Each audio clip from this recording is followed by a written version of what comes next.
So last video में हमने देखा था क्या होता है कूलम्स लॉ और कैसे हम कूलम्स लॉ को यूज़ करके फाइंड आउट कर सकते हैं इलेक्ट्रोस्टैटिक फोर्स का मैग्नीट्यूड, लेकिन कैसे हम फाइंड आउट करेंगे उस फोर्स का direction. So hi all, this is Niranjan Pawar and today in this video I am going to talk about vector form of Coulomb's law. तो जानेंगे इस वीडियो में कैसे हम कूलम्स लॉ को लिख सकते हैं वेक्टर फॉर्म में, और देखेंगे कि कैसे जब एक से ज़्यादा चार्जेस आ जाते हैं तब हम कूलम्स लॉ को अप्लाई करते हैं। So watch the video till end you will know it all.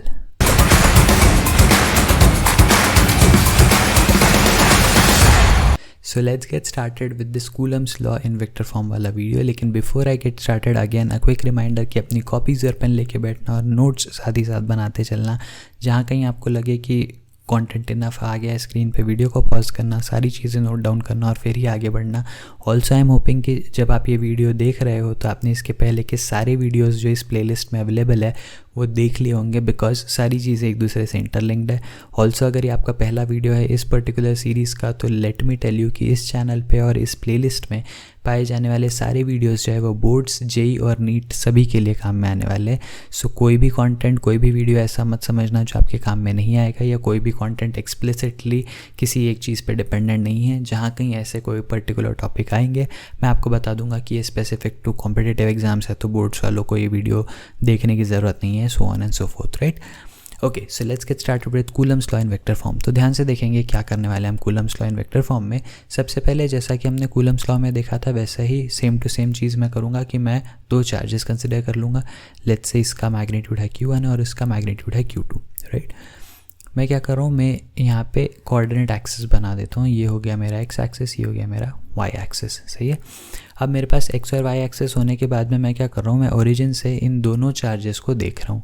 जब मैं ओरिजिन से इन दोनों चार्जेस को देखूँगा तो क्या होगा, यहाँ से जब मैंने ओरिजिन से पहले चार्ज को देखा तो यहाँ पे r1 बन गया क्या, मेरा पोजीशन वेक्टर, राइट। अब अगर आपने मैथ्स में पोजीशन वेक्टर नहीं पढ़ा है तो एक बार जाके रिवाइज कर लेना। 11th स्टैंडर्ड में भी जनरली हम पोजीशन वेक्टर्स ऑलरेडी पढ़ लेते हैं, तो अगर आपने ये चीज़ नहीं देखी होगी तो पहले देख लेना। पोजीशन वेक्टर होता क्या है, बहुत ही सिंपल सी चीज़ है। अगर आप किसी भी पॉइंट को ओरिजिन से देखो तो ओरिजिन से उस पॉइंट को जोड़ने वाला जो वेक्टर बनेगा उसको मैं पोजीशन वेक्टर बोलता हूँ, राइट।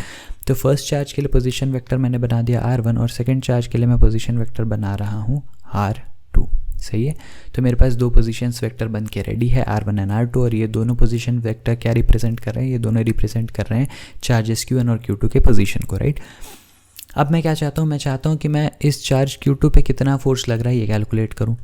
तो कर लेते हैं। क्या करेंगे इसके लिए, सबसे पहली बात कि अब Q1 और Q2 दोनों पॉजिटिव चार्जेस है तो दोनों के बीच में क्या होगा, रिपल्शन होगा, राइट। दोनों रिपल्शन होने की वजह से अगर आप देखो तो Q1 Q2 पे फोर्स किस डायरेक्शन में लगाएगा, अवे फ्रॉम Q1, राइट। तो Q1 अपने से दूर धक्का देगा Q2 को, ऑफकोर्स, क्योंकि रिपल्सिव फोर्स एग्जिस्ट होने वाला है। और मैंने आपको लास्ट वीडियो में एक पॉइंट ये भी बताया था कि एक्शन रिएक्शन पेयर होता है Q1 और Q2 का, और साथ ही साथ फोर्स कहाँ एक्ट करता है, force acts in the line in which the two charges are present है। तो मैं क्या करूँगा, Q1 से Q2 को ज्वाइन कर दूंगा एक वेक्टर से, जिस वेक्टर को मैं बोल देता हूँ वेक्टर R, सही है। तो R1 R2 क्या है, R1 R2 पोजीशन वेक्टर्स है Q1 Q2 के, लेकिन R क्या है, R is a vector from charge Q1 to charge Q2, है ना।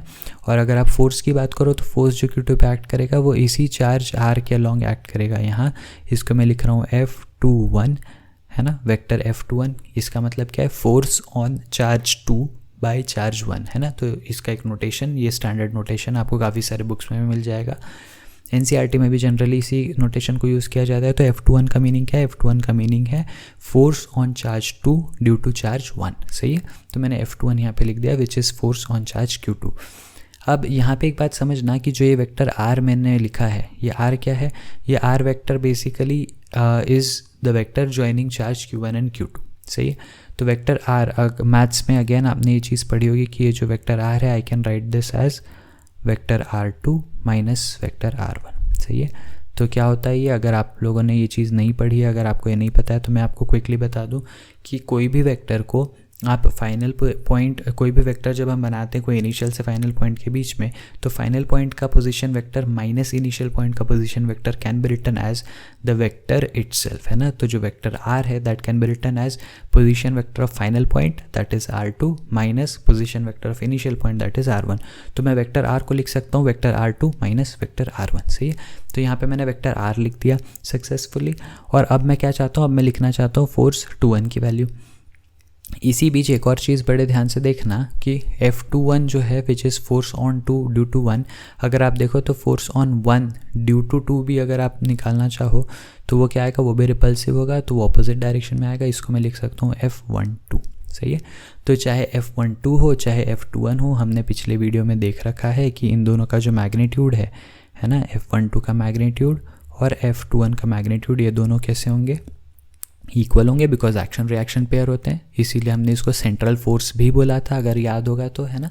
नहीं याद है तो पिछले वीडियो को या तो रिवॉच कर लेना, या जो नोट्स आपने बना के रखे होंगे उसको रिवाइज करना। मैंने आपको पहले भी बताया, जब कभी आप ये वीडियोस देखने आओ मेरे सीरीज़ के कोई भी, तो प्रीवियस वीडियो के जो भी आपने नोट्स बना रखे हैं, प्रीवियस वीडियो में जो कुछ भी पढ़ रखा है उसको रिवाइज करके आना, बिकॉज मैं काफ़ी बार रेफ़र बैक करूँगा to my older videos in this series, है ना। और इसलिए भी मैंने आपको वीडियो के स्टार्टिंग में बोला कि it is very much important कि आप पहले पुराने सारे वीडियोज़ देख लो, उसके बाद ही आप इस वीडियो पर आओ, अदरवाइज़ क्या होगा कि कहीं ना कहीं आपके कुछ ना कुछ पॉइंट्स छूट जाएंगे, ठीक है।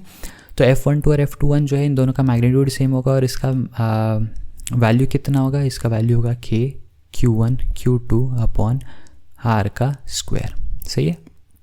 तो ये हमको मैग्नीट्यूड ऑलरेडी पता है, लेकिन अब मैं क्या लिखना चाहता हूँ, मैं इसको वेक्टर फॉर्म में लिखना चाहता हूँ। मैं वेक्टर फॉर्म में लिखना चाहता हूँ, इसका मीनिंग क्या है, इसका मीनिंग ये है कि मुझे सिर्फ मैग्नीट्यूड से लेना देना नहीं है, अब मुझे डायरेक्शन भी चाहिए, राइट। अब मुझे डायरेक्शन भी चाहिए, तो मैं डायरेक्शन के लिए क्या लिखूँगा, सबसे पहले मैं F21 की बात करता हूँ। तो जब मैं वेक्टर F21 की बात करूँ, है ना, मतलब force on charge 2 due to charge 1, इसकी जब मैं बात करूँ तो पहले तो मैं लिखूँगा मैग्नीट्यूड कितना हो जाएगा, ऑफकोर्स जो मैं ऑलरेडी लिख चुका हूँ, Q1 Q2 upon R square, सही है। तो ये R क्या है, ये बेसिकली वेक्टर R के मैग्नीट्यूड का स्क्वायर है, सही बात है। तो ये मैंने क्या लिख दिया, Q1 Q2 upon R vector R के मॉड का square, this becomes the magnitude of that particular force. और इसका डायरेक्शन क्या होगा, अब ध्यान से देखो, आपको ये डायग्राम देख के समझ में आ रहा होगा कि जो वेक्टर R मैंने यहाँ पे ड्रॉ कर रखा है, ये वाला जो वेक्टर R मैंने ड्रॉ कर रखा है, और जो वेक्टर F21 है, दोनों का डायरेक्शन सेम है ना, क्योंकि F21 लगा ही उस डायरेक्शन में जिस डायरेक्शन में मेरा वेक्टर R ड्रॉ करके रखा था मैंने ऑलरेडी, राइट। सिंस दोनों के डायरेक्शन सेम है, तो क्या मैं ऐसा लिख सकता हूँ कि ये जो पर्टिकुलर मैग्नीट्यूड है ये एक्ट करेगा इन the direction of vector R itself, लेकिन सिर्फ डायरेक्शन देना है, उसके मैग्नीट्यूड का फ़र्क नहीं पड़ना चाहिए, इसलिए वेक्टर R का मैं लिख रहा हूँ कैप, सही है। कैप क्या होता है, cap is the unit vector in the direction of vector R, ठीक है। तो मैंने यहाँ पे लिख दिया वेक्टर R का कैप। अब वेक्टर R का कैप क्या होता है, हमको सबको पता है कि R कैप जो है that can be written as vector R divided by vector R का मैग्नीट्यूड, सही है। यूनिट वेक्टर है ना, अगर यूनिट वेक्टर क्या होता है नहीं पता होगा तो अगेन इसके लिए भी रेफ़र बैक कर लेना कोई भी यूनिट वेक्टर का वीडियो, आपको यूट्यूब पे भी बहुत सारे वीडियोस मिल जाएंगे अगर आपने पहले से नहीं पढ़ रखा है, वैसे तो आपको ये ऑलरेडी पता होना चाहिए। तो R कैप क्या है, R cap is basically unit vector in the direction of vector R, तो मैं लिख सकता हूँ unit vector R cap is equals to vector R divided by vector R का मैग्नीट्यूड, सही है।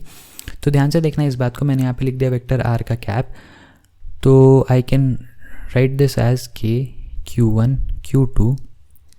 अब ये R कैप की जगह मैं ये वैल्यू पुटअप कर रहा हूँ, तो I can write this as vector R divided by, अब यहाँ पे देखो ये मॉड ऑफ वेक्टर R का स्क्वायर ऑलरेडी था, और एक और यहाँ से डिनोमिनेटर में मैग्नीट्यूड ऑफ मॉड R आ रहा है ना, मैग्नीट्यूड ऑफ वेक्टर R आ रहा है, तो ये हो जाएगा क्यूब। तो this becomes my formula for F21 का वेक्टर, सही है। तो इसका वैल्यू कितना हो जाएगा, K Q1 Q2 upon mod R का क्यूब इनटू वेक्टर R, सही है। अब इसको देख के बिल्कुल ये कंफ्यूज मत होना कि यहाँ पे जो मेरा फोर्स है वो inversely proportional two cube of distance है, ऐसा बिल्कुल नहीं है। मैंने न्यूमरेटर में एक वेक्टर R भी तो ऐड किया है ना, वो जो R स्क्वायर था वो R क्यूब बस इसलिए बना है क्योंकि मैंने उसको डायरेक्शन के लिए R कैप से मल्टीप्लाई किया है ना। हाउएवर अगर आप अभी भी मैग्नीट्यूड वाइज देखो तो स्क्वायर ऑफ डिस्टेंस से ही इन्वर्सली प्रोपोर्शनल है जो भी मेरा फोर्स है ना। तो जो हमने पिछले वीडियो में कॉन्सेप्ट पढ़ा हुआ है कूलम्स लॉ के बारे में, जितनी बातें हमने की है वो सब कुछ अभी भी वैलिड है। बात सिर्फ ये हुई है कि जो मेरा मॉड R का जो स्क्वायर था वो अब क्यूब बन गया, जस्ट बिकॉज मैंने उसमें डायरेक्शन के लिए एक वेक्टर R न्यूमरेटर में भी ऐड किया है, राइट। तो इस तरीके से this becomes my vector form of Coulomb's law. अब इसमें एक बात जो ध्यान देने वाली है वो ये कि जैसे आप लोगों को मैं जब क्वेश्चन सॉल्व करूँगा कूलम्स लॉ के तो आपको ये चीज़ मैं और डिटेल में बताऊँगा, लेकिन फ़िलहाल के लिए ये समझना इंपॉर्टेंट है कि जब कभी आप सिर्फ मैग्नीट्यूड से डील कर रहे हो, है ना। हो सकता है बहुत सारे क्वेश्चंस ऐसे आएंगे जो बहुत ही सिंपल से है, जिसमें आपको डायरेक्शन के लिए वेक्टर फॉर्म लगाने की ज़रूरत ही नहीं है। तो वहाँ पे आप कूलम्स लॉ के लिए क्या करना, मैग्नीट्यूड का फॉर्मूला जो है नॉर्मल, सिर्फ वो फार्मूला यूज़ करके मैग्नीट्यूड फाइंड आउट कर लेना, और जो डायरेक्शन है वो आपको आपके खुद के सेंस से, खुद के लॉजिकली आप बता सकते हो कि अच्छा, रिपल्शन होगा तो डायरेक्शन ये होगा, अट्रैक्शन है तो क्या होगा। बेसिकली ये सब चीज़ें आप कर सकते हो।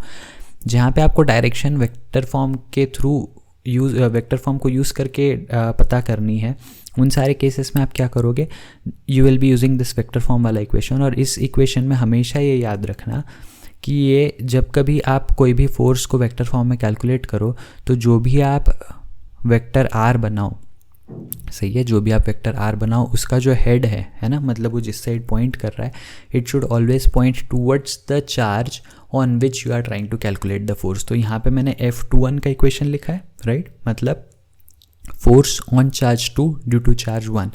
तो मैं फोर्स ऑन चार्ज 2 निकाल रहा था, इसलिए जो मेरा वेक्टर आर है उसका डायरेक्शन जो है मैंने, या जो उसका मैंने पॉइंट है, वो वेक्टर आर को मैंने टूवर्ड्स Q2 बनाया है ना। अब अगर मैं यही चीज़ अगर मैं फर्स्ट चार्ज पे फोर्स कैलकुलेट कर रहा होता, तो मैं वेक्टर आर जो है उसको ऑपोजिट बनाता है ना, उसको मैं पलटा के बनाता, सही है। और ऐसा मैं क्यों करने बोल रहा हूँ वो भी बताता हूँ। और साथ ही साथ ये फॉर्मूले में जो आपको Q1 Q2 दिख रहा है ना, यहाँ पे आप इनको साइन के साथ पुटअप करना, सही है। साइन के साथ पुटअप करने से क्या होगा, अगेन आपको जो डायरेक्शन है वो करेक्ट मिलेगा। तो यहाँ पे दो इंपॉर्टेंट पॉइंट्स जो आपको याद रखना है, पहला कि वेक्टर आर का head should be, vector R का head should be towards the charge जिस पर फोर्स निकालना हो, राइट, निकालना हो, सही है। तो पहला पॉइंट क्या है कि वेक्टर आर जो है उसका जो हेड है, ठीक है, वेक्टर आर का जो हेड है should be towards the charge जिस पर फोर्स आपको निकालना हो। और दूसरा पॉइंट जो बहुत इंपॉर्टेंट है, मैं यहाँ पे लिख देता हूँ कि Q1 एंड Q2 को साइन के साथ इंसर्ट करो, राइट। तो जब भी आप वेक्टर फॉर्म लिखना चाहो, तो वेक्टर फॉर्म में आप क्या करो, आपको फॉर्मूला सीधा लिख देना है K_Q1 Q2 into vector R divided by mod of vector R का क्यूब, सही है। ये फॉर्मूला आपने लिख देना है। और ये लिखने के बाद में आपको ध्यान ये रखना है कि आपका जो वेक्टर आर आपने बनाया हुआ है उसका हेड जो है that should be towards the charge जिस पर आप फोर्स निकालना चाहते हो। और जो आप इस फॉर्मूला में Q1 Q2 की वैल्यू पुटअप कर रहे हो, साइन के साथ पुट करना। अगर चार्ज पॉजिटिव है तो पॉजिटिव वैल्यू डालना, अगर चार्ज नेगेटिव है तो नेगेटिव वैल्यू डालना। इससे क्या होगा, only when you follow both of this things, तभी आपको करेक्ट साइन मिलेगा इस पर्टिकुलर एक्सप्रेशन का, या इस पर्टिकुलर से ये कैलकुलेशन से जो आपको वेक्टर की वैल्यू मिलने वाली है वो आपको करेक्ट साइन के साथ तभी मिलेगी जब आप ये दोनों रूल्स को फॉलो करोगे। So these are two very very very important points. अपने नोट्स में ये 2 पॉइंट्स लिखना ना भूलें। तो मैंने आपको ये जो बॉक्स में मैंने बताया है, ये बॉक्स में क्या है, this is basically the vector form of Coulomb's law. और साथ ही साथ ये 2 पॉइंट्स वेरी वेरी इंपॉर्टेंट जो आपको फॉलो करने हैं while using this vector form of Coulomb's law, सही है। सो आई होप आपको ये चीज़ समझ में आ गई होगी। And let me move ahead to one more thing, that is principle of superposition. अब प्रिंसिपल ऑफ सुपरपोजिशन क्या है, अभी जो मैंने आपको वेक्टर फॉर्म बताया कूलम्स लॉ का, वो कब वैलिड है, जब आपके पास 2 चार्जेस है। अब व्हाट इफ आपके पास 2 से ज़्यादा चार्जेस आ जाए, है ना, मतलब आपके पास 2 ही चार्जेस नहीं है, अब 2 से ज़्यादा चार्जेस है। तो बेसिकली जब भी 2 से ज़्यादा चार्जेस होते हैं हम उसको बोलते हैं सिस्टम ऑफ चार्जेस। तो जब कभी आपके पास सिस्टम ऑफ चार्जेस होंगे तो आप सिस्टम ऑफ चार्जेस के केस में कैसे लिखोगे Coulomb's law in vector form. तो ध्यान से समझना, प्रिंसिपल ऑफ सुपरपोजिशन क्या बोलता है कि in a system of n charges, है ना, 2 से कितने भी ज़्यादा चार्जेस हो, in a system of n charges the net force on any charge is basically the vector sum of forces due to all the remaining charges. तो मान लेते हैं कि मेरे पास में 3 चार्जेस है, सही है। लेट्स से चार्ज Q1 है यहाँ पर, लेट्स से चार्ज Q2 यहाँ पर है, और लेट्स से चार्ज Q3 यहाँ पर है, सही है। तो मैंने क्या बोला, in a system of n charges, यहाँ पे मेरी n की वैल्यू 3 है ना, तो n की वैल्यू यहाँ पे मैंने 3 मान ली। तो लेट्स से मेरे पास सिस्टम ऑफ 3 चार्जेस है, तो the net force on any charge, let's say मैं चाहता हूँ कि फोर्स ऑन चार्ज 3 कितना है ये मुझे बताओ, सही है। मैं आपको पूछ रहा हूँ कि फोर्स ऑन चार्ज 3 कितना है। तो net force on any charge will be what, it will be basically the vector sum of forces due to all the remaining charges. अब Q3 के ऊपर कितने फोर्सेस लग रहे होंगे, 2 फोर्सेस लग रहे होंगे। एक फोर्स लगेगा ड्यू टू चार्ज Q1, सही है। तो मैं इस डायरेक्शन में बना देता हूँ एक वेक्टर R1, और Q2 से एक और फोर्स इस पर एग्जर्ट हो रहा होगा, तो मैं इस डायरेक्शन में एक और वेक्टर बना देता हूँ, दैट इज़ वेक्टर R2, सही है। अब मैंने वेक्टर R1 और वेक्टर R2 ये दोनों बना दिए। तो यहाँ पे आपको क्या करना है, सिंपली जब मैं आपको फोर्स ऑन चार्ज 3 पूछूँ तो आपको क्या करना है, सिर्फ वेक्टर सम कर देना इन दोनों फोर्सेस का, which will be force on 3 due to charge 1, है ना, तो F31 plus force on 3 due to charge 2, तो F32। ये जैसे ही आप ये दोनों फोर्सेस F31 और F32 को इंडिविजुअली कैलकुलेट करोगे और उनको वेक्टोरिकली ऐड कर दोगे, वैसे ही आपको F3 की वैल्यू मिल जाएगी, राइट। तो यहाँ से हमको देख के ही समझ में आ रहा है, let me change the colour quickly. इस डायरेक्शन में जो एक्ट करेगा दैट विल बी F31, सही है, और इस डायरेक्शन में जो एक्ट करेगा that will be F32, force on charge 3 due to charge 2 and force on 3 due to 1। इन दोनों का जो कुछ रिजल्टेंट आएगा वो इस डायरेक्शन में आएगा कुछ, है ना, तो मैं इसको F3 बोल देता हूँ, which is the net force on charge 3। तो ये जो F3 की वैल्यू है वो आपको इस तरीके से मिलेगी जब आप इन दोनों का वेक्टर सम कर दोगे, सही है।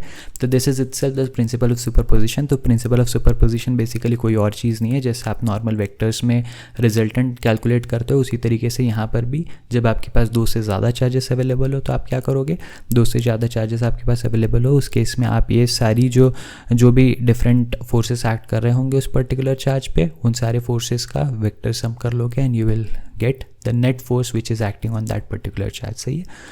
सो आई होप इस वीडियो में डिस्कस की गई सारी चीज़ें आपको समझ में आई होगी। कूलम्स लॉ मैंने आपको लास्ट वीडियो में बताया था कि आप कैसे मैग्नीट्यूड फाइंड आउट कर सकते हो। इस वीडियो में मैंने इसको वेक्टर फॉर्म में आप कैसे लिख सकते हो ये मैंने बता दिया, राइट। आई होप आपको इसको वेक्टर फॉर्म में लिखना आ गया होगा। अगर वीडियो अभी तक आपने देखा है और वीडियो से थोड़ी भी वैल्यू आपके नॉलेज में ऐड हुई है तो इस वीडियो को लाइक करना, अपने फ्रेंड्स के साथ शेयर करना और चैनल को सब्सक्राइब कर देना, बिकॉज ये पूरे चैनल पे इस पूरे प्लेलिस्ट में हम लोग बहुत सारे वीडियोस अपलोड करने वाले हैं और सारे वीडियो एक के बाद एक सीक्वेंशियली हर एक वीडियो को कवर करना बहुत इंपॉर्टेंट है आपके लिए in order to cover the entire syllabus. और इन सब के नोटिफिकेशन आपको मिलते रहने के लिए आपको चैनल को करना पड़ेगा subscribe. And I will see you again in the next video. Till then be happy, be safe, take care, bye bye.